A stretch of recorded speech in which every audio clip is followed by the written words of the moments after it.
Well, thanks everybody for coming to the webinar Creative Content Review, put on by the Center for Teaching Excellence here at LCC. My name is Meg Elias, and up in the top right corner you can see my contact information. If you're having any technical difficulties, you can call the CTE and we'll try to get you up and running for the webinar. This webinar, we're not going to use cameras or microphones on the participant side. Hopefully you'll be able to hear me clearly the whole hour. And I'm recording this for later. So if you heard of anybody that wanted to attend but couldn't because of the time, we may have a recording that we can use to show them this later. I've been teaching here at LCC for about 17 years, and I've been here at the CTE for about 1.5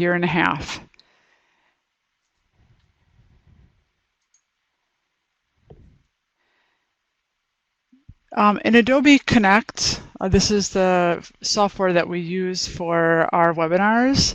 There are a few things that I'd like to show you that might help the webinar go a little smoother. So you've all found the chat bar at the bottom. This is where you can have any conversation with me. You can ask me questions. You can talk with each other. You can contribute ideas. I really encourage you to do that as we go through the different types of review sessions. You can write ideas down for later in this chat box. You can always scroll up and down and look at it too, to kind of keep track of conversations or people that you want to connect to. Then over in the bottom left, there's a link or a set of web links. And for this webinar, there are a few web links that I'm going to ask you to visit to take part in some activities. So the way that you do that is you click on a link, and then once the link shows up in the Browse To window in the bottom, you click the little Browse To button to get there. So we'll try that a little bit later, or if you want to, you can try one of them now if you feel like doing that. So there's the links. Then up at the very top middle where it says raise your hand here, that's a way that you can get my attention while I'm talking. Sometimes I kind of forget to look down at the chat. So if you have a question that's really important, or if you have something that you want to contribute and you want me to acknowledge, hit the little raise hand and I'll get a message telling me that I need to pay attention to you. Okay, once in a while, Adobe Connect will drop you or me from the webinar. You can get right back in. It only takes a minute. If it ends up dropping me, you'll see a little notification that says the host has left the meeting room. If that happens, just stay put. It only takes me a minute to get back in. This is a little tech heavy when we start sharing screens, so it could happen. So just wait around and I'll be right back. Okay, I'll give you guys a second. Any questions, you can type in the chat before we get started.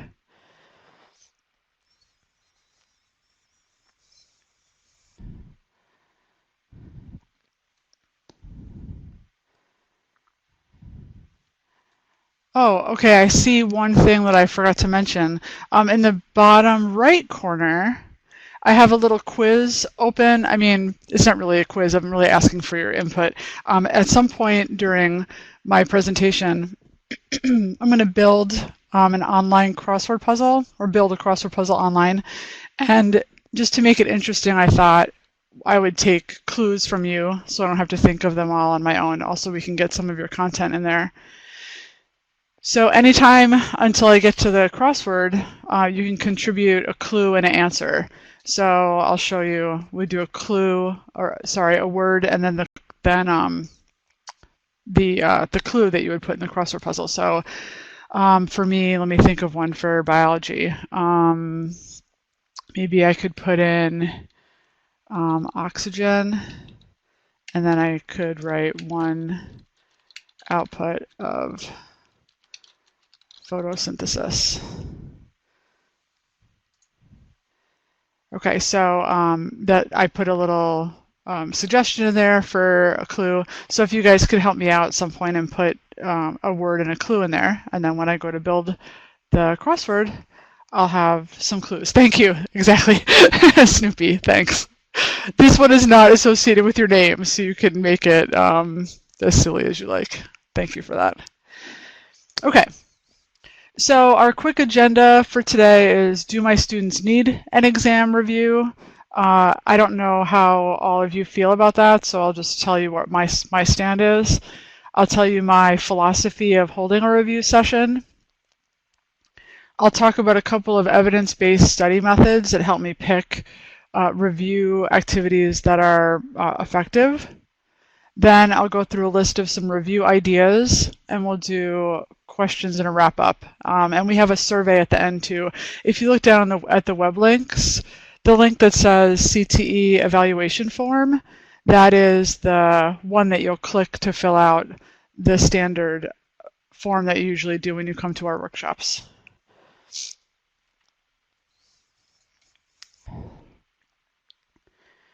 Okay, so I taught for many years without doing a formal exam review. Now I spend 1 hour and 20-minute session doing an exam review in class. Usually, if the test is on a Thursday, I'll do this on a Tuesday, giving them a couple days to process in between. I teach non-majors biology, so I'm teaching students who, as a general rule, have some resistance to the content. Just to be honest, I'm sure that looking through all of the different things that you guys are doing here, we probably have a wide variety of student bodies. So this might not, it might not pertain to you, but in my case, I have students who maybe don't have study skills that they need to get through a college level science class. If I ask them how they study, many times they'll tell me things like, oh, I looked over my notes, or I read the book and I highlighted. And I find that very few of them are doing what I would consider active study that's really going to get them the content knowledge that they need to do well on a closed book exam.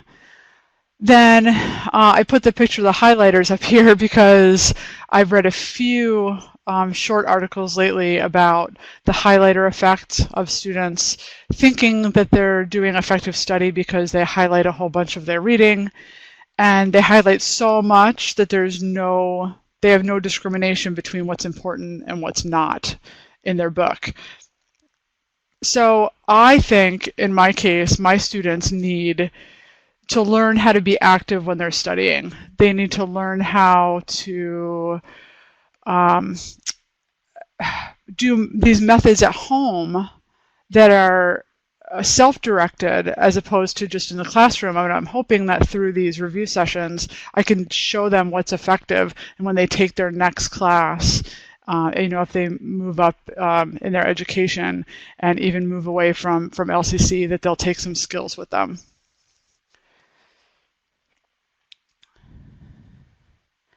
So my philosophy about the review session, first of all, very low risk. I want the students to be okay with making mistakes. I don't want this to be something that's heavy on points, if there's any at all. They need to be able to be in an atmosphere where they can explore possible answers, try out new things, see whether they really know their content for the test without it having to affect their grade terribly. Because in my case, we already have the closed book test. The closed book test is worth a fair amount of points, so we don't want the review session to be a barrier. My sessions are usually very active.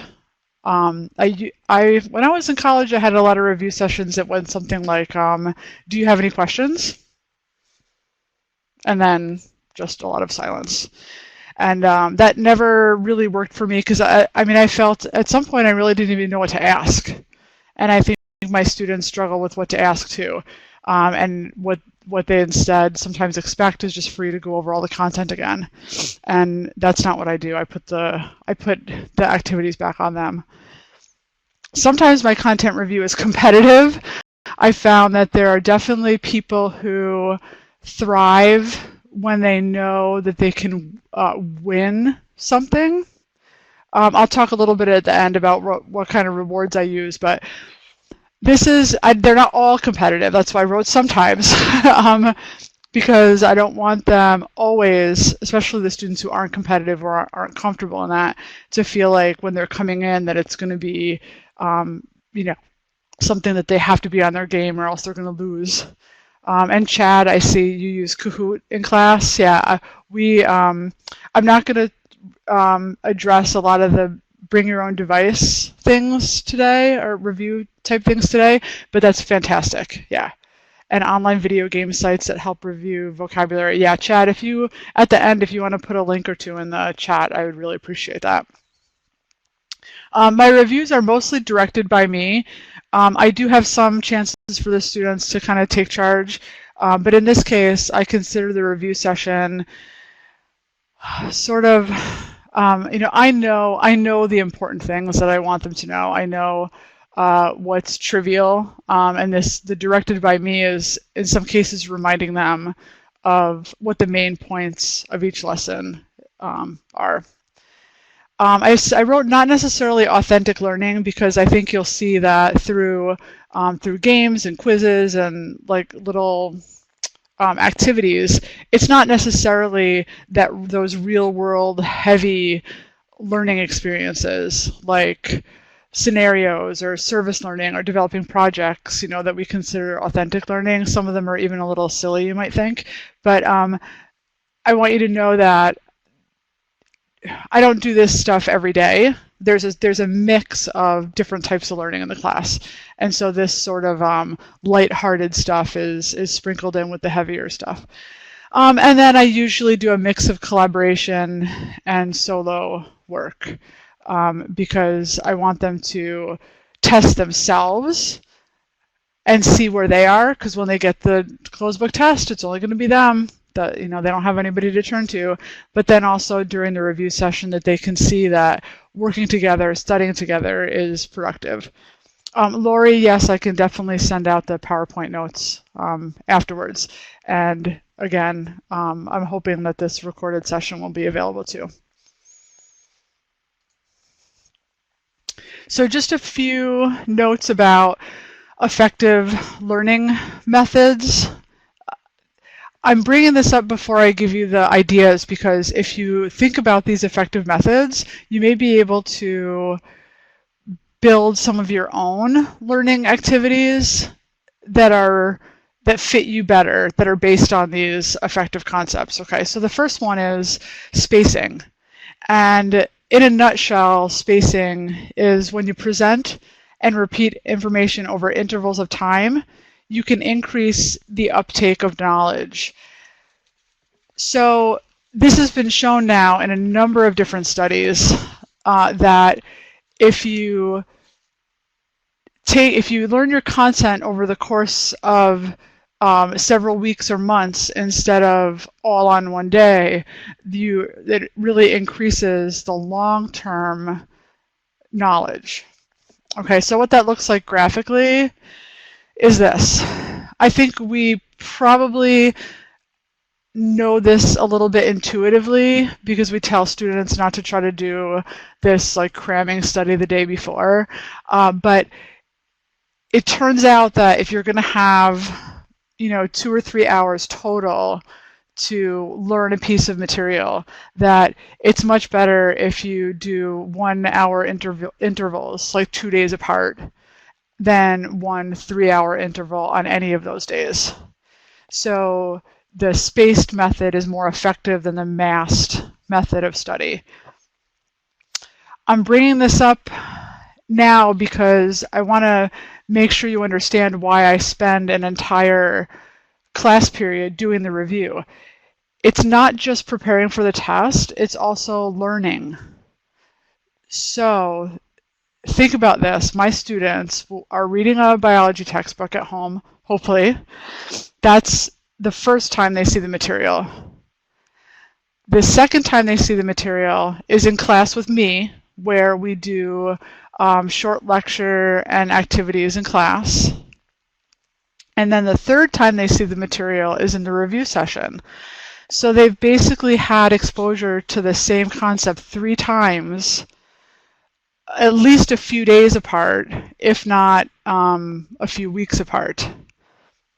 So the review session, you don't have to look at it as just, oh, they didn't learn it the first time, now they're gonna, get it now for the test and they'll be able to pass the test tomorrow. It's also, you're affecting their long-term learning because you're hitting the material either for a second or a third time. So it is important that the review session not be the trivial things, that it be focused on the stuff that you really want them to have to take out of the class. So the most important of the learning objectives.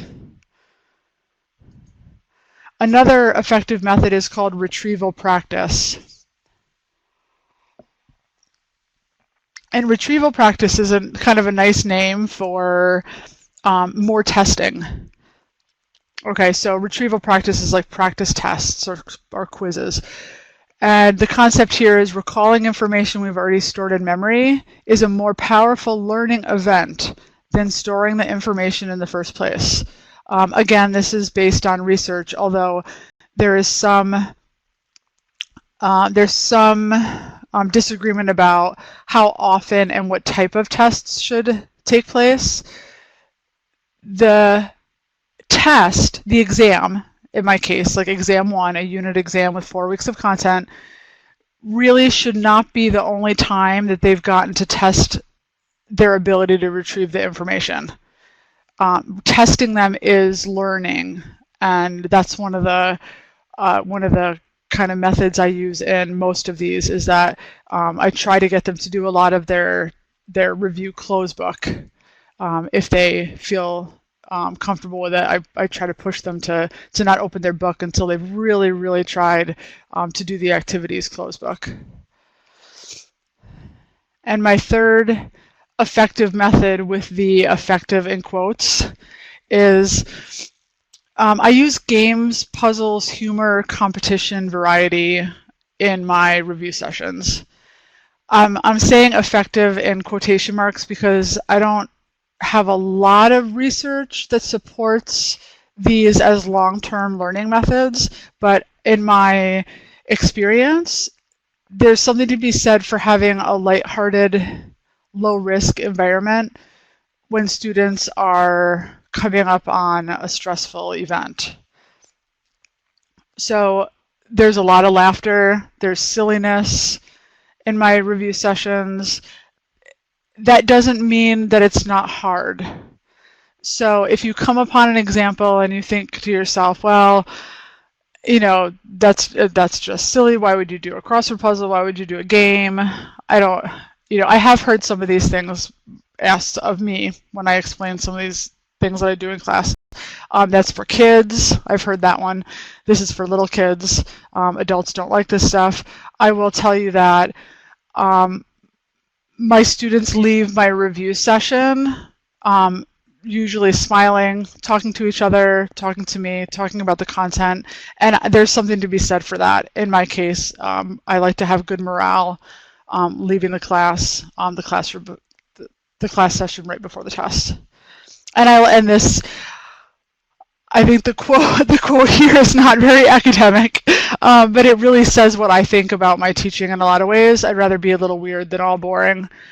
I'd rather them think, that was odd, than boy, that was a hard hour and 20 minutes to get through. Chad, use crosswords. Yep, I have that method will be coming up too. I've been using them for a while. Oh, thank you everybody for putting the crossword clues down in the corner. Okay, so hopefully your head is already, or your gears are already going about ideas, but here's my list. So the first one I call a reality check. I don't know where I got the name. It may be mine, I doubt it. probably I learned it early on in teaching. But this is something that doesn't necessarily take place in the review session. These reality checks for me take place all the way through the semester. Not every day, because I do other activities, so I don't have time for this every session. But my reality checks are a short set of open response or fill in the blank questions, and I give them during class. And usually I give them a few days after they've seen the material for the first time. So the one that you can see the picture of on the left is about science. So we had a lecture probably the Tuesday or Thursday before, this is from this semester, on science and pseudoscience.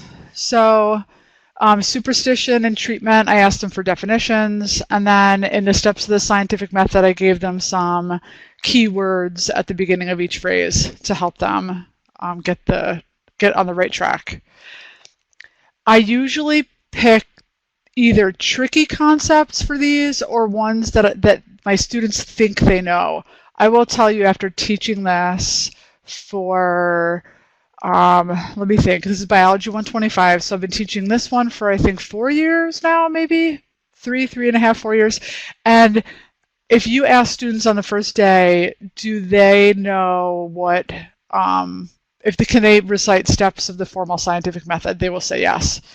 They will also say that they know photosynthesis and respiration, inputs and outputs. But if I give them a blank piece of paper for them to write those answers on, they can hardly produce anything that's in the realm of correct. So that's why reality check means, I know you think you know this, but how about you show me?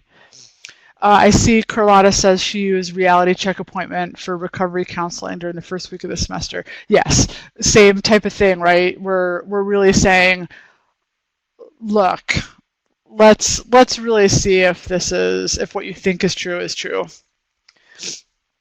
So I usually make them short because I want to use this as a formative assessment. I'll show you on the next page how I use the results of this, but I'm really adamant. They need to be short enough that I can skim them as the students are leaving and find any red flags. Because remember, if this is close to the test, then you don't want them to leave with wrong answers, right? Often I will let them do this closed book first, and then I let them do open friends so they can talk to each other, and then finally open book.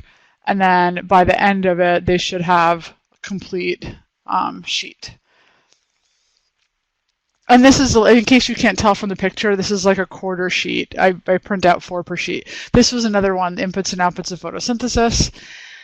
And this student has correct inputs and outputs of photosynthesis, but down here where they have respiration, they have listed sun as an input. Well, she didn't really say which is the input and the output, but she has sun listed there. And so either on her way out, or if I had the chance to see them again before the test, I would say this needs addressing. I would show her this and I would say, take out your book and erase this or cross it out and put the right answer, so that I make sure that she's written down the right answer once. My one worry when doing this sometimes is if I don't catch this stuff, that they'll write the same thing on the test and think they've done it correct.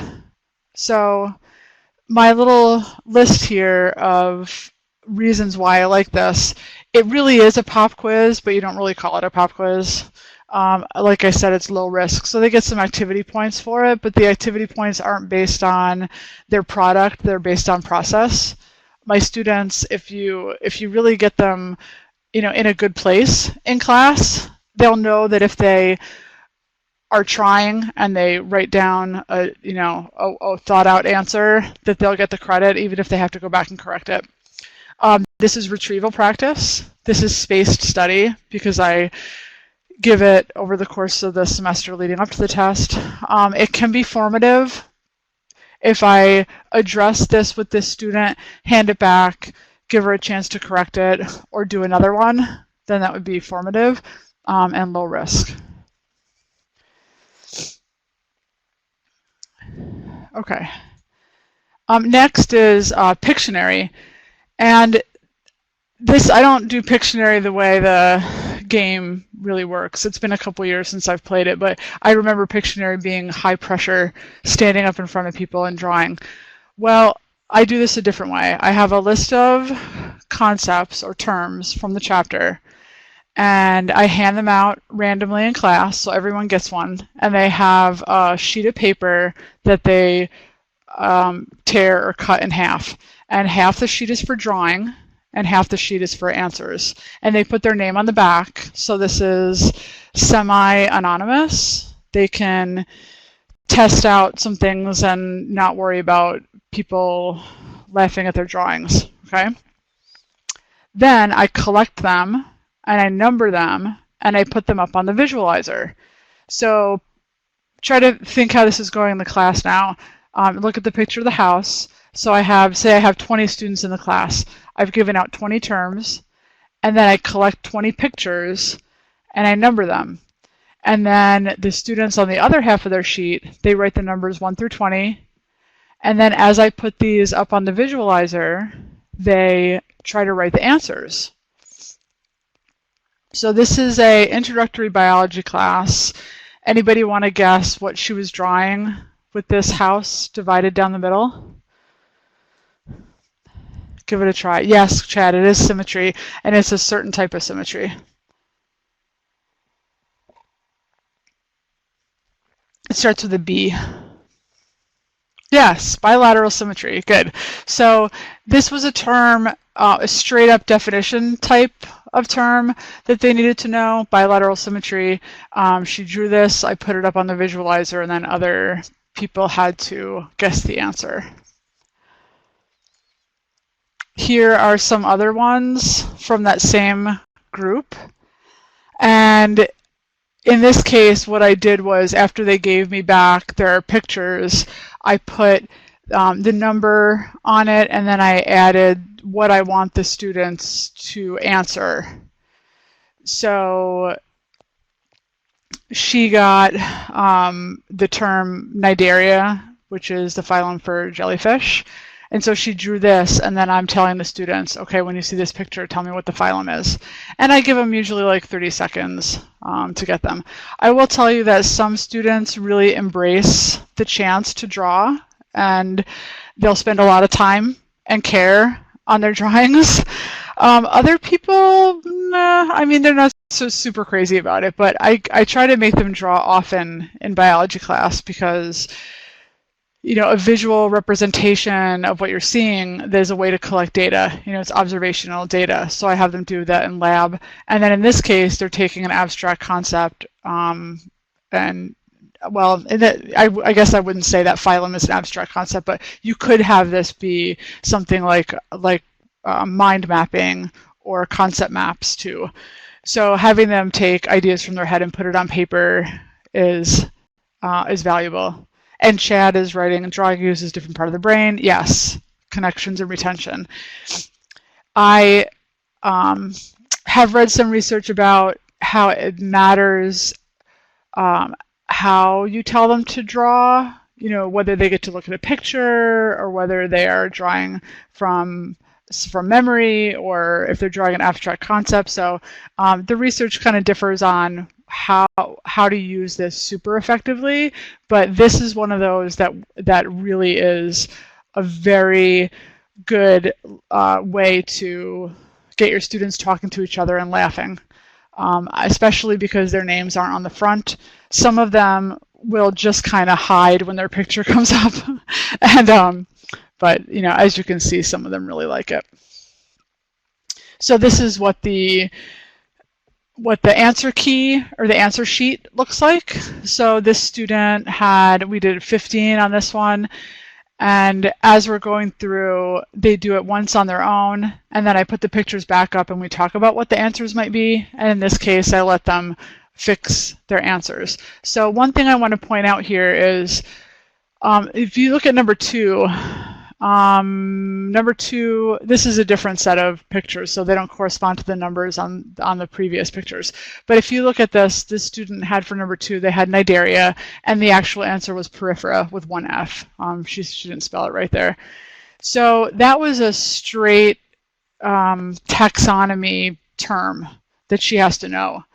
And so I discuss here the importance that on the test, cnidaria is not close enough. Cnidaria is the wrong answer. Porifera is the right answer.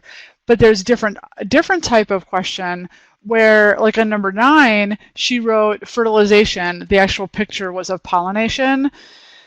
Depending on how the question was asked, you might be able to use fertilization or pollination for that answer. So it's another chance for you to talk about the difference in questions when they're taking a test, that some are absolute and some are more subjective. Okay, as I said, the drawing is learning. There's definitely lighthearted moments. In this case, formative because they got a chance to fix their answers and we discussed low risk. And then just because I'm in biology and a lot of these terms are literal, like literally draw a jellyfish, doesn't mean you can't go conceptual on this. So you could have them draw the plot to a book. You could have them diagram a mathematical equation without any numbers, things like that. So it doesn't have to be so literal like it is in my case. Okay, the third idea is a student-generated progressive quiz. This looks a lot like Pictionary too because they drew on this, but the way that we're doing this in class is a little bit different. So in this case, we gave students certain subjects that they're going to be tested on and directed them to write exam questions. This, the pictures are from Jennifer Bourcier's class. She and I talked a lot about how to do this beforehand. I've done it in the past, and she really embraced it and the students really liked it. So the students are writing questions, and then you post the questions around the room. This one, they went even further by having a diagram first, and then those sticky notes have questions about those cells. So there's 1, 2, 3, 4, there's 8 questions right on that picture. And then you put these up on the wall in the classroom and the students work their way around answering as they go. So they have an answer sheet and they're up and walking around. If you want to, you can even put the answers on the back of the sticky note if you want it to be, kind of quicker and have them have immediate feedback. This is the picture, this is what it looked like in her room when she had the pictures hung up around there. If this seems like it takes too much time, you can also do this as like traveling folders. You may have had other methods that use things that the students pass around the room. In this case, you could have them put their 2 or 3 sticky notes in a folder, have like 6 or 7 colored folders around the room. They write the questions, they put them in there, and then you give the students a minute or 2 with the folder, and then they pass it, and they pass around and pass around. So the students are seeing each other's questions, but privately. So this is, again, retrieval practice in a sort of a different way. Having the students up and in motion is kind of a neat idea. The thought that they're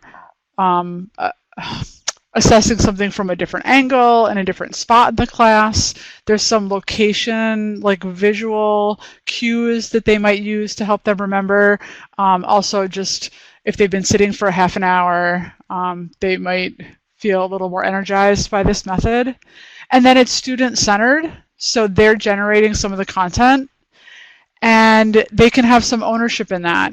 A very nice thing to do as sort of a reward for writing a good question is put it on the test. So their motivation is to write a question that's not super easy, has a good answer, is phrased correctly, and then they already know the answer to it because they wrote the question, Hopefully they know the answer to it. And then if you put it on the test, that's a little reward for them because they'll see their own question and that'll be one that they can get right. That sounds bad. I'm assuming they'll get a few more right, but hopefully they'll get their own question right. Joanne says adult learning, visual, audio, read, write, kinesthetic. Pictionary has a lot of those pieces in it. Okay. Next is crossword puzzles. I kind of went back and forth about whether to include the crossword puzzles in my creative ideas because I've seen these for years. I've used them for years. I know it's one of those things that's been done before. It's not exactly new, but boy, the students really react well to these. I've thought about dropping them out, but then they ask for them. So if I do one in the first unit and the second unit, I say, we don't have a crossword puzzle. They're like, oh, they get disappointed. So a couple things I see about this as being valuable. For one, it's not exactly the same as a fill-in-the-blank test because spelling counts. So if there's enough little combinations, they can't get the puzzle all correct if their spelling's off. So this would be a good idea to put really tricky spelling words on here, things that the students get wrong often. And you can definitely test different levels of understanding. These don't have to be straight up definitions. I have a mix. So if you look at my clues, you know, I have like 20 across. A fluid high in OH negative ions, that's a base. Okay, so you should, 20 across should be base. That's a straight definition.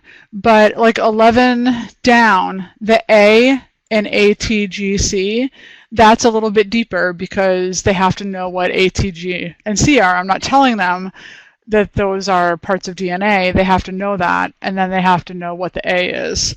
You can make these questions difficult.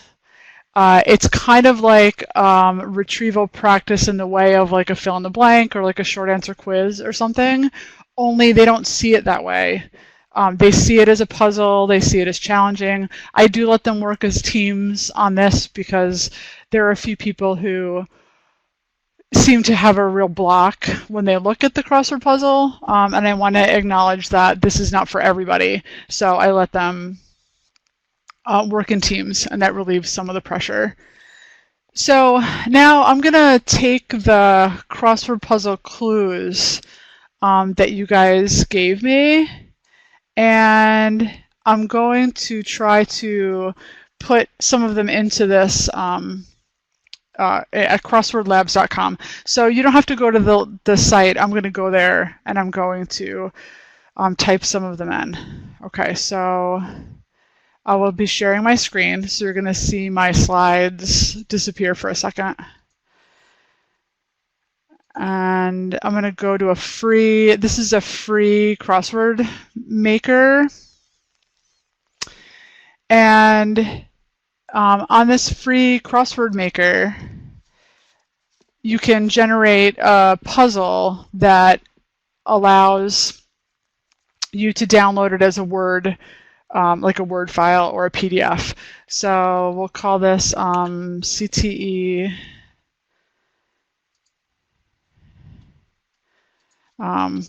crossword trial. And then let me see if I can get back to your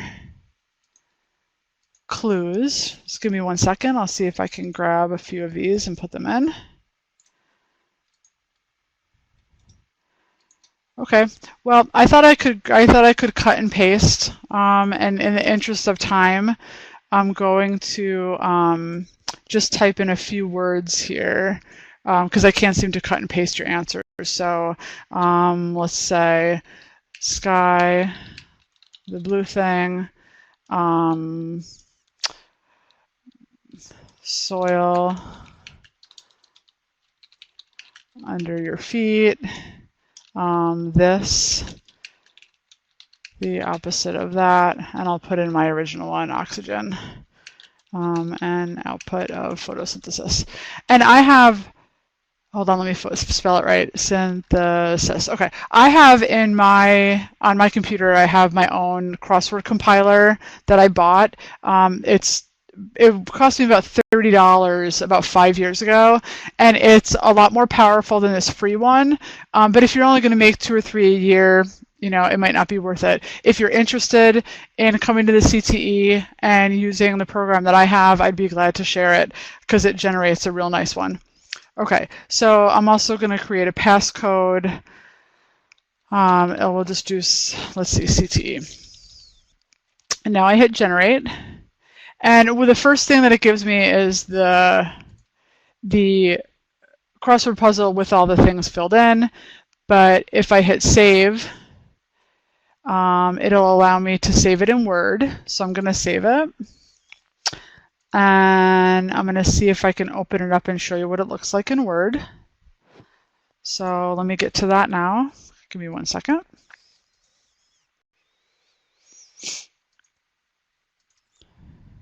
Okay, so this is what it looks like in Word, and now it's very editable. So you can make it prettier, you can move where the clues are.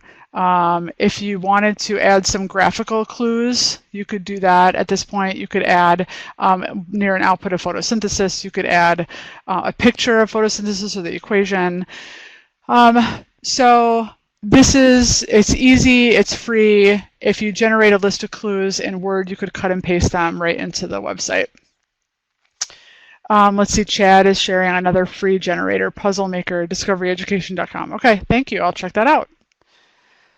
Okay, so let's get back to our presentation. Okay. Now, the program that I have at home, I'm experimenting with the concept of generating online crossword puzzles.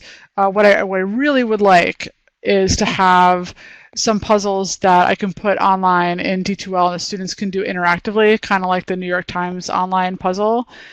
And I haven't gotten it to work exactly yet, but I'm getting there. So again, remember, in case I forget to tell you at the end, about my contact information up in the top right there. I love talking about this stuff. I love developing new things for my own class, for helping people develop for their classes. So if you have something and you don't think you have time to do it, most of these things we can get together for you in like a half an hour. And these are ones, if your content doesn't change, you can use them for years. So please make use of that because I really, really enjoy it. Okay, idea number 5 comes from one of my friends over in science, Arthur Walwell, and he uses Google Docs to have a cooperative review document that his students write in. This is, I'm going to give you a demonstration in a second, but let me say that everybody writing in the same document is a really interesting idea to me, because you kind of have shared responsibility in the class for generating a good document. You may have students wanting to correct each other, which you may have to moderate a little bit, and you definitely want to check it for accuracy. If students are going to contribute to a document and then study from it, you definitely have to keep up with it and make sure that they're not studying wrong information. In some cases, you can get a reward for early learning, because if you get in early, you can answer an easier question, and this document becomes a living, dynamic review session. All right, so let's go try one so you can see what I'm talking about. So down in the web links, in the bottom left, click on the one that says Cooperative Google Document, and then click Browse To. So click Cooperative Google Document and then click Browse To. And I'm hoping that we're all going to meet in this shared document. When some people get there, I will explain to you what we're doing. Okay, so I'm going there too, and I'm going to have it out up in the, oh, hold on, let me find it. Okay, there we go. Okay, so I see that we have some participants. Good. So this document I moved away from biology. Okay, it's hard, but I did it. And I made a collaborative review for Fake Test 1. And part 1 is grammar. Read the sentences, select one sentence to correct, and type your response in red in the space provided. And then part 2 is economics. So I borrowed a few economics graphs and questions from Jim Luke, and I put them in here open-ended. So if you don't like grammar, you can do some economics on part 2. So go ahead and give it a try so you can see what a student would be doing in this case. So I see people starting to type, and then see if you can figure out how to turn your answer red. That makes it a little bit easier for everyone to see what's done.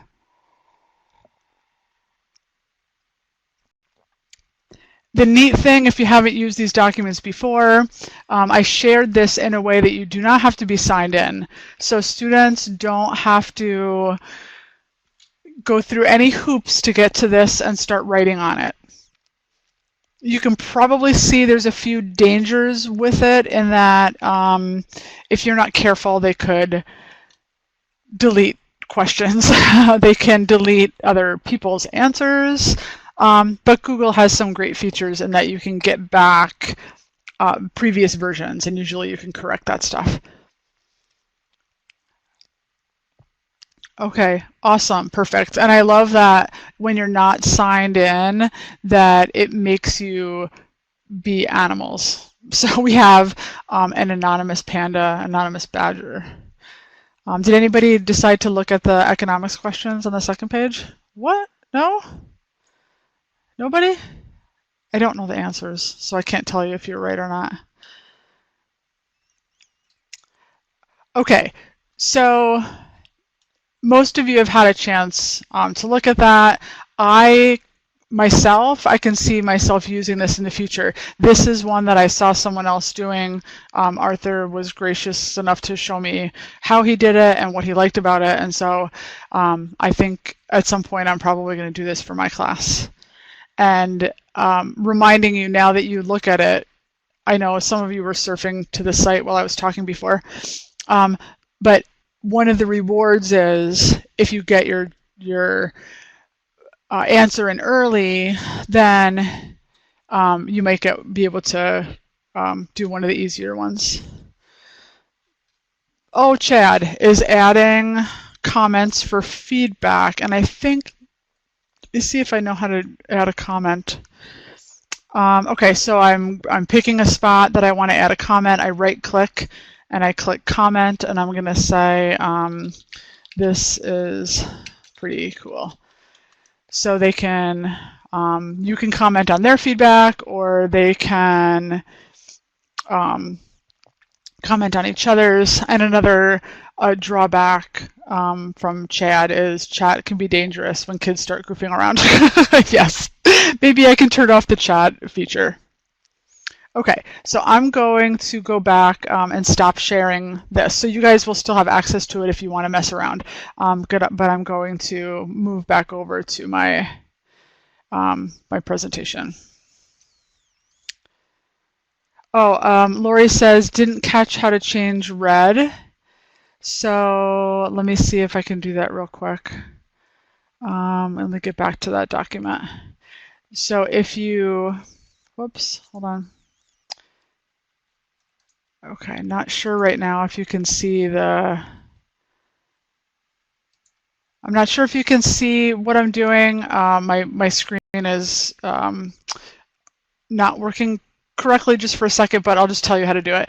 If you grab the sentence that you want to turn a different color, so you hold and drag, then up at the top, right about the middle, you see an A with a dark black line under it. That's showing me that that text color is black. If I toggle down and pick red, then I turn it red. Sorry if you couldn't see that for a second. Okay. Yes, Lori. It's very similar to Microsoft products. It's a little bit toned down. A little bit simpler. There's a fewer options in Google Docs, but a lot of the editing features are the same. Okay, One more idea is something that we've been doing during this session is like a sideline or a background conversation in the chat room. Well, think about what the value could be during your review session if you had your students able to hold some conversations with you and with each other without having to necessarily raise their hand or call you over or interrupt. And this was an idea that I got from Leslie. She shared it at our last one of our workshops about bring your own device. And it's holding a background conversation in today's Meet. So I have another link for you under the web links. The middle one says background chat. So if you can navigate to that, click again on background chat and click browse to. And then you can enter this custom chat that I made just for this session. And you could see how you could have this open for students.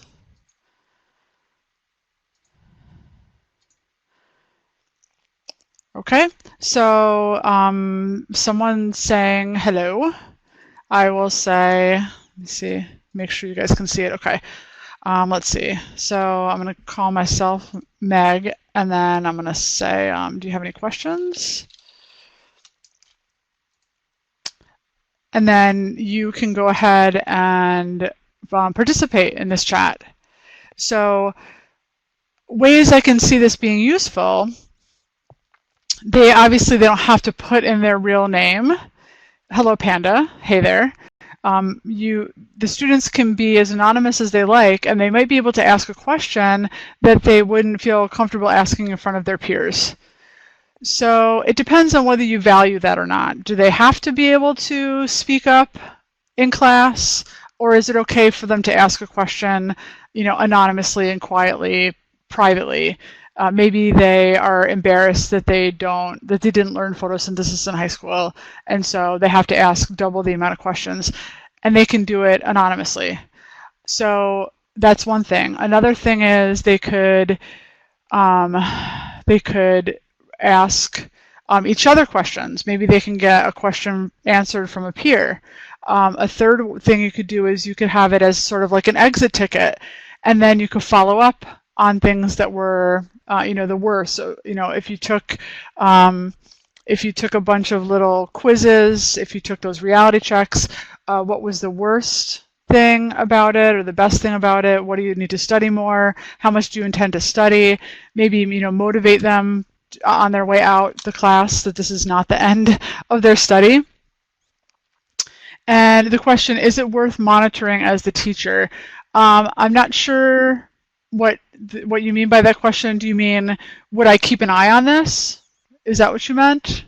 Like to make sure that there was nothing that I didn't have to address? Yeah, okay. I would. I know, as Chad said when we were in Google, that chats can go any which way. And all of these methods, all of these review methods, I think require decent morale in your class. I talk about this in most workshops I do because the risky stuff to me works better if you know the students are on if they know that if you're on their side.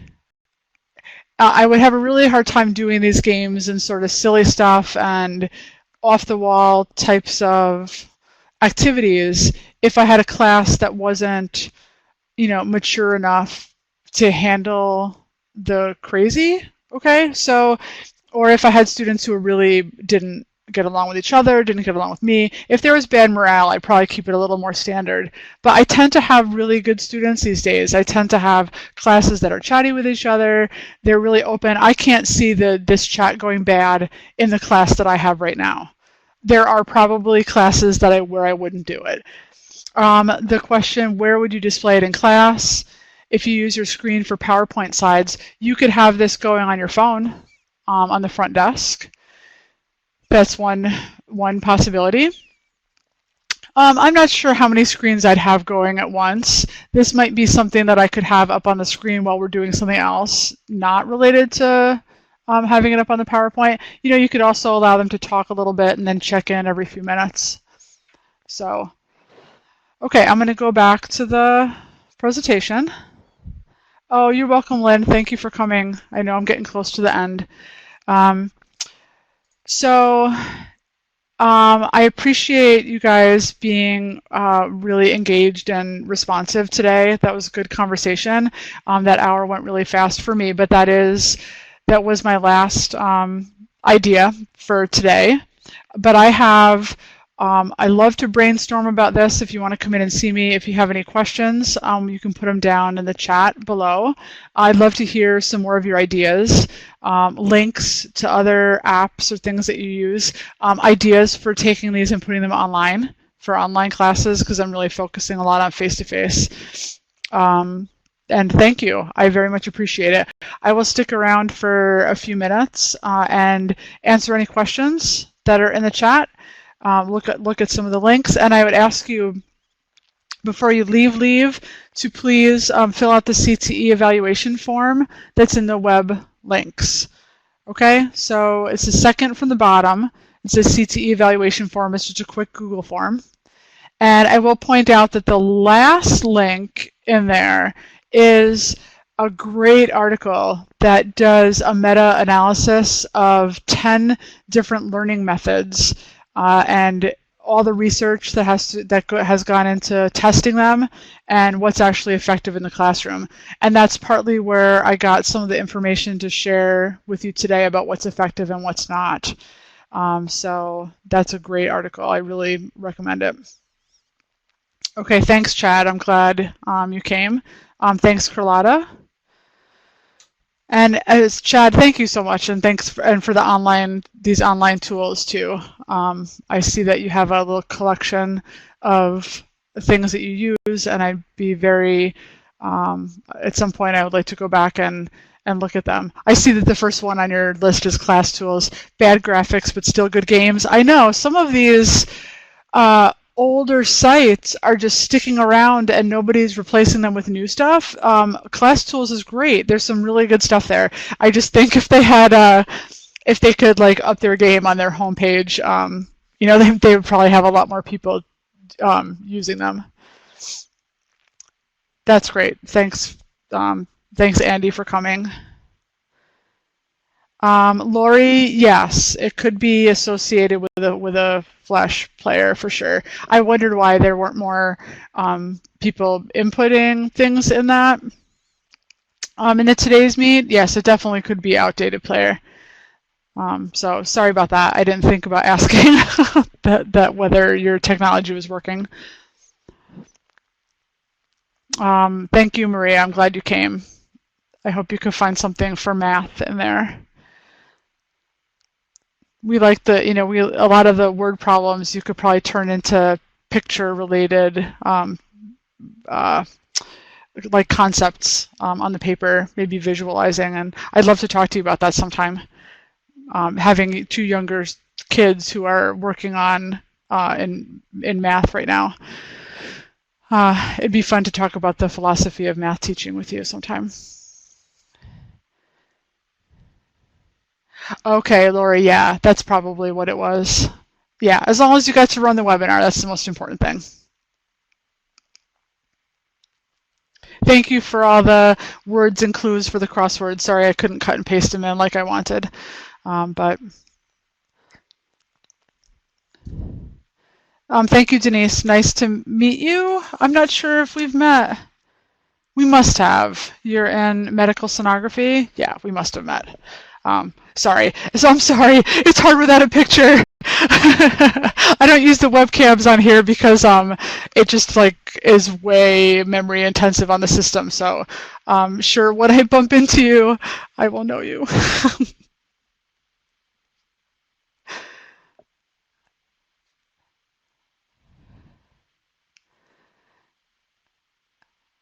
Thanks for coming, Denise. I appreciate it.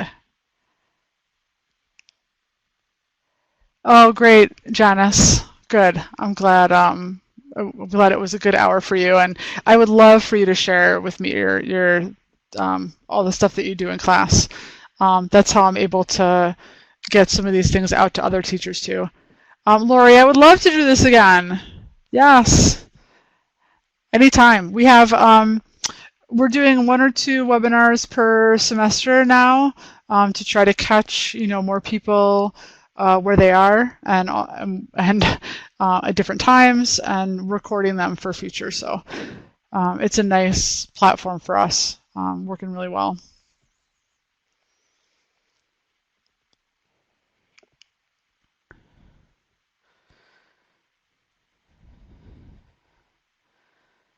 Great. Thank you, Lori. Good. Thank you, Janice. I love to talk about the evidence-based teaching too. So if that's of any interest to you, we can have coffee sometime.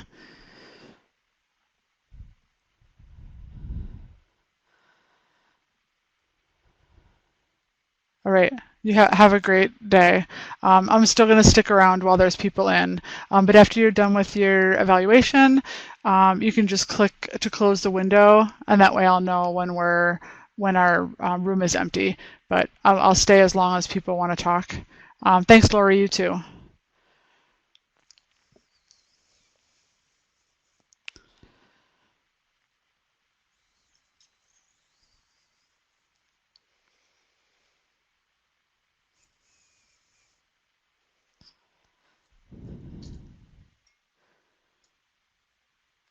Thank you, Alexandra.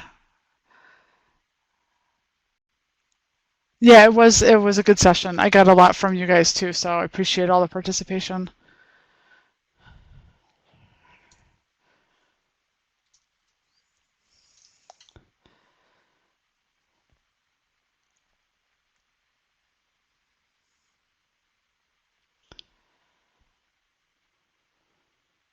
Okay, so the evaluation is not coming up. So did you click on CTE evaluation form and then click browse to, and then you're not getting it? Because I can, if you aren't, then I will just take your name down and I'll email it to you later. Okay, then don't worry about it. I'll get it to you by email. All right. It'd be great if you could complete it. If not, it's okay.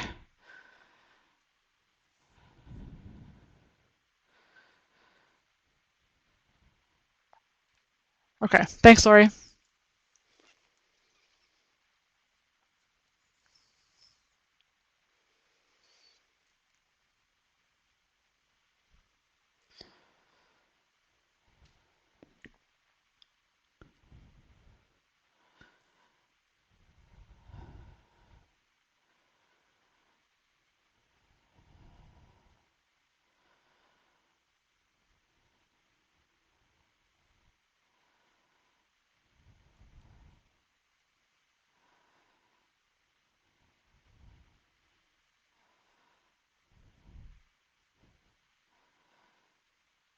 Okay, thank you everybody for attending. If there's no more questions, I'm gonna go ahead and close the room. Thank you so much for being here, and